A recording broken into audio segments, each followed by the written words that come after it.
ensinamentos, nós temos a base da educação, porque Jesus é o único que mudou a história. Antes, a história se fala assim, antes de Jesus e depois de, antes de Cristo e depois de Cristo, não é? Então ele é o único que mudou a história e mudou a educação. Então, os seus princípios e valores, como amor incondicional, inclusão, empatia, são a base sólida para se trabalhar dentro da educação. Jesus, ele era além do seu tempo. Ele já fazia a inclusão antes de se falar em inclusão. Ele já usou métodos inovadores, como ensinar com parábolas, né? Todo mundo sabe que parábolas são histórias contadas tirando a realidade do povo. Ele já fazia isso. Então, Jesus, tudo isso se reverte na educação. Então, os ensinamentos de Jesus são base sólida para a formação da educação. Não à toa ele era chamado de mestre. Sim. E você já teve alguma história assim, que te marcou, mostrando como os ensinamentos de Jesus ajudaram a resolver os conflitos ou inspiraram mudanças? Quando eu vi essa pergunta, eu dei risada, né? Achei engraçado porque me marcou literalmente, né?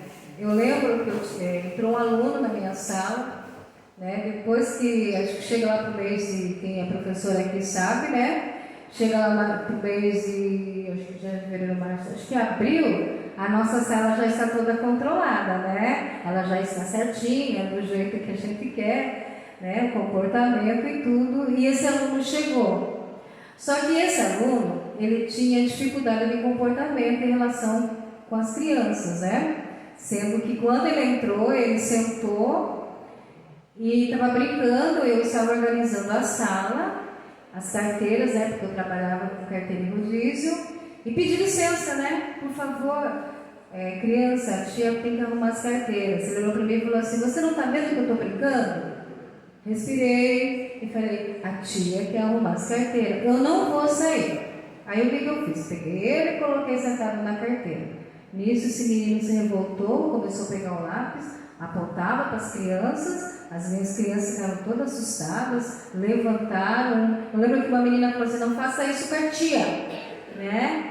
E eu chamei a coordenadora levou ele para a diretoria, lá ele batia na porta, dizia que ia quebrar a escola, que ia matar todo mundo e tal. Passou esse dia, ele foi embora. Aí o professor pensa assim: amanhã ele não vem, mas ele veio. Ele veio. Até a hora do recreio estava tudo bem. Quando eu abri a mochila dele para tirar o lanche, não sei o que aconteceu em casa, que não estava o lanche que ele queria, ele começou novamente. Começou a ficar agressivo novamente, chamei, também a mesma estratégia. Chamei o coordenador levou ele lá para a direção, ele bateu na porta, empurrava, batia, socava e falou que ia matar. Aí ele levou uma advertência. Falei: agora ele não vem mais. Chegou uma semana da advertência, ele voltou. Aí, esqueci de falar que nesse tempo que eu pedi para ele levantar, ele veio com a unha e a mãe todo o meu braço. Todo o meu braço. Aí quando a mãe veio buscá-lo, né? A primeira coisa que ela olhou foi meu braço arranhado. Ela falou: desculpa, professora. Eu falei: não tem importância, isso acontece. Mas aquilo, quem é professor, isso traz uma angústia, porque a gente quer resolver esses assuntos, né? Em todos os sentidos. E o que eu fiz? Em oração eu pedi para Deus: Senhor, que eu tenha sabedoria com esse menino, né? Que eu possa resolver, solucionar esse problema. Me mostra como que eu vou solucionar essa agressividade nesse aluno. E aí o que eu fiz? Eu mudei a minha estratégia. Não fiquei mais chamando a atenção dele. Cheguei perto dele, né? Eu lembro que eu estava brincando com umas cartinhas na quadra. Aí eu falei: nossa, você gosta de cartinha? Gosto. Falei: amanhã você traz cartinhas para brincar com os outros alunos? Traga. Aí no outro dia ele chegou e falou: tia, tem essa cartinha para brincar com os alunos. E aí eu vi que com amor eu consegui, com uma conversa assim, mais maleável, eu consegui chegar nesse aluno, né? Eu percebi que o amor que Deus, né, fala tanto para nós, foi o que solucionou esse problema. E aí, em pouco tempo, ele foi melhorando, essa questão da agressividade também melhorou, né? Ficou menos, ele não melhorou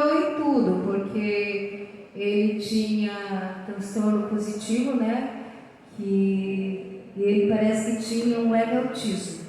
Então, mas foi o que eu falei para a mãe dele. Eu vou trabalhar a socialização dele. A aprendizagem nós deixamos para o outro ano, né? E nós conseguimos, graças a Deus. Ele foi com a gente para uma... Ai, Jesus. Como que fala quando vai para um lugar? Uma excursão, se comportou, não deu trabalho. A mãe falou assim, nossa, ele é outra criança. Então é aquilo que Jesus fala. Com amor a gente consegue tudo. E a nossa profissão de professor, aliás, todas as profissões, né? Tudo que a gente faz na vida, né, Karina, é com amor. Se você está aqui é por amor, não é verdade? Verdade. Eu ouvi Marida falando aqui, lembrei um pouco, eu era essa aluna. Eu tinha problema com agressividade, eu nunca cheguei a agredir fisicamente o professor, mas discuti sempre. Eu ia parar na diretoria toda semana, chegou a um ponto de minha mãe não ir mais nas reuniões. Com colegas eu agredia o tempo todo, eu era daquele tipo que se a pessoa passasse mais de 3 segundos olhando para mim, eu já, o que foi? O que está olhando? Se a pessoa respondesse, eu já me pegava no tapa. E realmente isso começou a resolver quando as professoras começaram a perceber que tinha que mudar a abordagem, aí começaram a me chamar para participar da aula, me punham para escrever no quadro, e aí sossegava, realmente controlava. Então é um desafio que as professoras enfrentam, mas existe ali uma dificuldade que o aluno está passando. Às vezes ele não quer ser daquele jeito, mas não consegue controlar, né? É o que ele é. E na sua opinião, por que os ensinamentos de Jesus continuam sendo essenciais na educação hoje?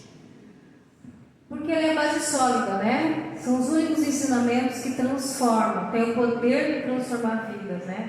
É através dele que a gente desenvolve no aluno, né? Uma mudança, como eu acabei de falar agora, como você falou, né, no seu discurso. É a única coisa que pode, são os ensinamentos, são a base que pode transformar o aluno e promover mudanças na educação. O sermão de hoje ele vai ter ali várias bases, né? Porque eu acredito, como a Marina disse, que a educação foi o tema que Jesus mais revolucionou.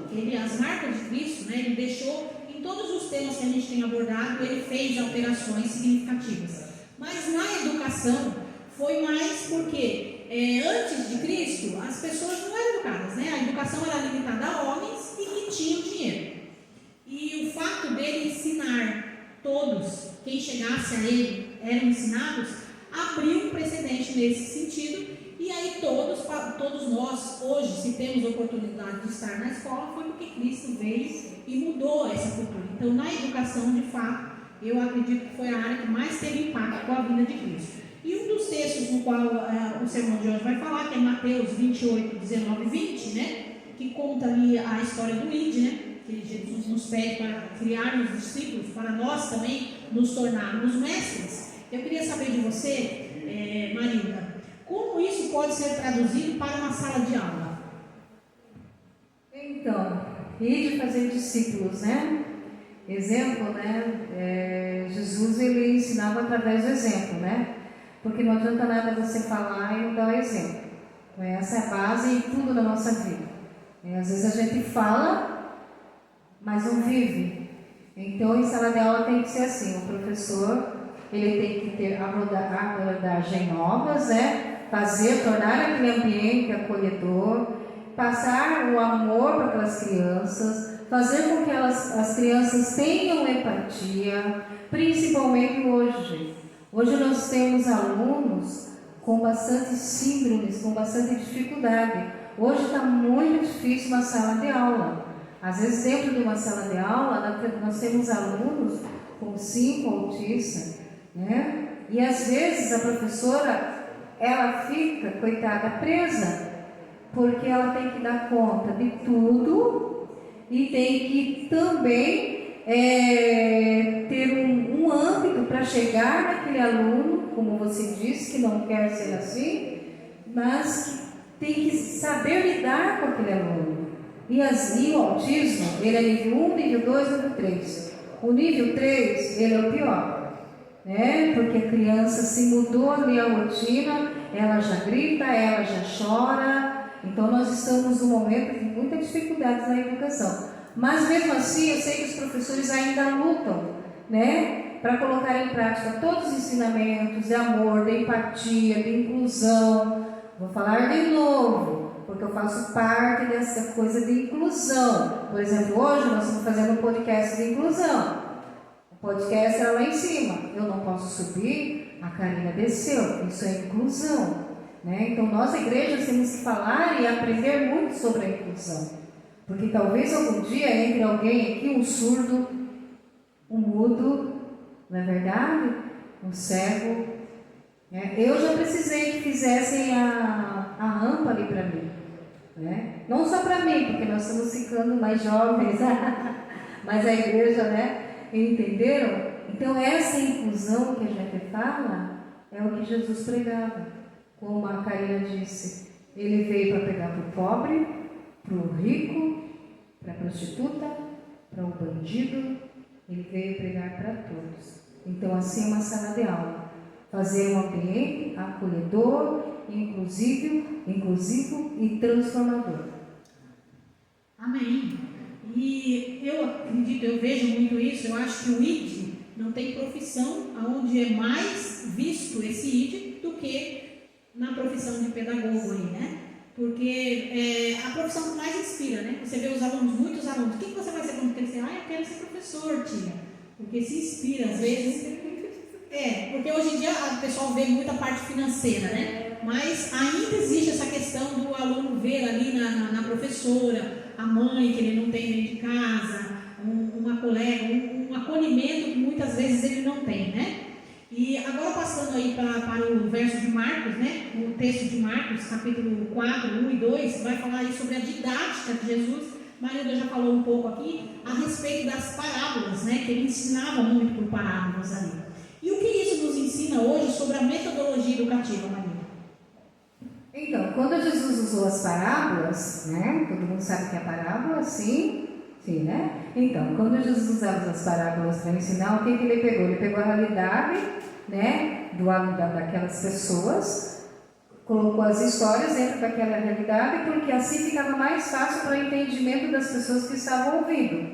E assim, a metodologia também tem que usar abordagens educativas eficazes para que traga dentro da realidade do aluno, para que tenha desenvolvimento de aprendizagem. Porém, eu acho que não sei se todos aqui, porque agora não estou mais na área da educação, nós temos apostila, né? Apostila, ainda é apostila, Verinha, você trabalha com apostila? Não mais? Então tá. Mas a maioria, como eu trabalhava numa escola particular, era apostila, né? Então a apostila ela vem com os conteúdos que você tem que seguir, não é verdade? Só que você tem o seu dom, né? Porque ser professor também é um dom, todas as profissões é um dom de Deus, e você tem que, diante daqueles assuntos, tentar, né? Trazer para a realidade, principalmente da nossa cidade, porque às vezes a apostila falava lá do Rio de Janeiro, lá de São Paulo, que não tinha nada a ver com a realidade dos alunos aqui de Iguá. Bom? Ainda é uma dificuldade, né? Eu tenho uma irmã aí que é pedagoga e no ensino público você tem ali linha de pensamentos, né? Que você tem que seguir para que seja uma coisa, o que se é ensinado aqui é ensinado lá no Maranhão, é ensinado no Sul, é a mesma linha de pensamento. E nem toda a realidade é igual. Então, realmente, existe uma dificuldade de você implementar essa mesma linha e depende aí totalmente da capacidade do profissional de educação para poder conseguir aí seguir, né? Agora, passando aí para o livro de Lucas, né? Capítulo 19, de 1 a 20, que conta a minha história de Zaqueu. O que esse encontro de Jesus com Zaqueu nos revela sobre o poder de um olhar individual de atenção aos outros? Então, todos conhecem a história de Zaqueu, né? Zaqueu era um coletor de impostos, odiado pelas pessoas, né? E um dia Jesus estava ali, e ele também, não sei se ele chegava a ser anão, era de baixa estatura, e o que Zaqueu fez? Subiu lá na árvore para ver Jesus passar. E Jesus teve um olhar individual para ele naquele momento, né? Viu que Zaqueu estava com o coração aberto para ouvir aqueles ensinamentos dele. E o que Jesus fez, com aquele amor incondicional dele, ele chamou Zaqueu e foi visitá-lo em sua casa. Né? Então a história de Zaqueu nos mostra o perdão, o valor das pessoas humanas para Jesus, a dignidade. Não importa, para Jesus, independente do que você fez, pode haver mudanças em você, né? Uma mudança que só Deus pode transformar. Então ali várias lições que tem ali na história dele, né? E a sinceridade do coração dele também naquele momento, né? Porque ele só mudou porque ele estava com o coração sincero e Jesus conseguiu chegar no coração dele naquele momento. Muito bem. E Jesus transformou a vida de Zaqueu, óbvio, né? Com apenas uma conversa. Como conversas intencionais e cheias de amor podem transformar a vida de um aluno?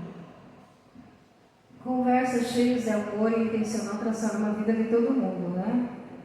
Quando a gente conversa com uma pessoa, a gente percebe que é um carinho, uma sabedoria, ela transforma a vida de pessoas e também pode transformar a vida de nossos alunos, não é verdade?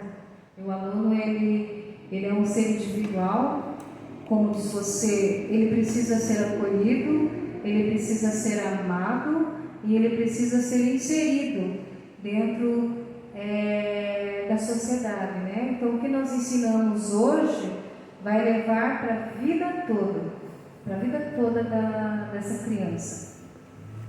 Todos nós temos essa necessidade de pertencimento, né? A gente quer fazer parte do grupo, a gente quer se sentir útil, valorizado. E, como disse a Marilda, vivemos tempos muito difíceis com crianças que têm aí dificuldades específicas, e para o educador trabalhar de forma individual com o aluno tem sido um desafio cada vez mais necessário dentro das salas de aula, né? Como cada educador pode viver o ID de Jesus dentro de uma sala de aula? Por favor, mas repita que eu não ouvi. Como cada professor pode viver o ID dentro da sala de aula? Tá. O ID, né? Então, é ID fazer discípulos, não é verdade? Esse versículo. Então, aquilo, é promover dentro da sala de aula, mostrar para o aluno, né, o que está acontecendo, trabalhar conceitos atuais, fazer com que o aluno reflita com aqueles conceitos, fazer com que esses conceitos vão para a realidade do aluno, né? Hoje nós temos muita dificuldade dentro da sala de aula, porque hoje foram implementadas muitas coisas que distorcem todos os ensinamentos de Jesus. Hoje está tudo muito confuso, né? Está confuso até o professor trabalhar com a criança, né? Então eu acho que nós temos que, sendo professor, educador, mentor, ancião, pregador, pai, mãe, tio, vó, nós temos que ter muita sabedoria para lidar com as crianças, porque existem ideias, né, colocadas na cabeça de nossas crianças, e o que a gente tem que enfatizar para nossas crianças é que tudo de Jesus é perfeito, Jesus não errou. E se ele disse que era para se formar casal de homem e mulher, é homem e mulher, né? Então hoje é um assunto difícil, um assunto complicado que estamos passando em nossas escolas, né? Em nossa sociedade, mas nós temos que sempre manter a nossa postura de cristão, seguir de acordo com a palavra de Deus, não é verdade? E respeitar também aqueles que infelizmente respeitar e amar, né? Porque independente das condições, nós temos que amar, porque Jesus ele ama, ele odeia o pecado, mas ele ama o ser humano, não é verdade? Então nós temos que tomar essa linha de pensamento. Marilda, muito obrigada pela sua participação. Marilda, você é uma inspiração para nós, e ser uma educadora como a Marilda disse, é um dom que não larga você, né? A gente percebe um traço na Marilda de educadora em tudo que ela faz, fica nítido. Você começou a conversar um pouquinho, a gente já sabe que você é da área da educação, porque é um traço que fica marcante, e como eu disse, eu acho que de todos os assuntos que nós abordamos, a educação é a área em que mais Jesus impactou. Tanto que as grandes faculdades, como Harvard Yale, Oxford, para citar apenas algumas, elas vieram do cristianismo, né? O fundamento dela era cristão. Embora muitos tenham abandonado, nós ainda temos hoje muitas escolas, muitas instituições, não só universidade, mas de ensino primário, ensino fundamental e de ensino médio, que ainda levam os valores cristãos e que têm feito diferença na vida das pessoas, né? E nós, como cristãos aqui, devemos aí apoiar os educadores sempre e ter um cuidado dos nossos filhos quando estiverem na escola, se eles chegarem a apresentar um problema, e sempre vão estar agredindo o professor, né? Porque o professor fez isso, o professor vem aqui, nós colocarmos aí em prática e ver o lado do professor também. O que está acontecendo, filho? O que a gente pode... Vamos conversar. Você já conheceu o seu professor? Você sabe o que está acontecendo? Eu acho que é importante para a educação dos nossos filhos nós ensinarmos esses valores dos dois lados. Ele, como cristão, também tem que ser um bom aluno, né? E não apenas esperar que o professor coloque em prática os ensinos de Jesus, mas também os nossos filhos, né? Marido, mais uma vez, muito obrigado e parabéns pela sua vida, parabéns pela sua carreira. Você, como eu disse, é uma inspiração para nós. Muito obrigada.